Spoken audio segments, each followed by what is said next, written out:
শুধু তোমার খুশির জন্য পুরো ডেইরি ফার্ম আমি তারে দিয়ে দিয়েছিলাম। আল্লাহু আকবার। শয়তান আল্লাহরে চ্যালেঞ্জ দিছে, আল্লাহ তুমি আমারে জাহান্নামে পাঠাবা, আমিও তোমার বান্দা করে লয়ে একসাথে জামাতে ঢুকমু। একা ঢুকবো না, একা যাব না, তোমার বান্দাদেরকে সবগুলারে জাহান্নামী বানায়া তারপরে ঢুকমু। তোমারে চ্যালেঞ্জ দিলাম, একটারও জান্নাতে ঢুকাইতে পারবা?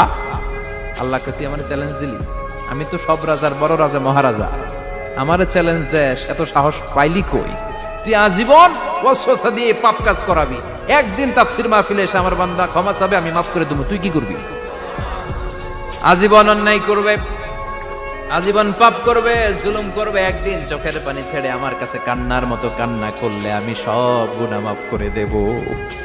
এজন্য আল্লাহ বললেন, ইয়া আইয়ুহাল্লাযীনা আমানু তুবু ইলাল্লাহি তাওবাতান নাসুহা।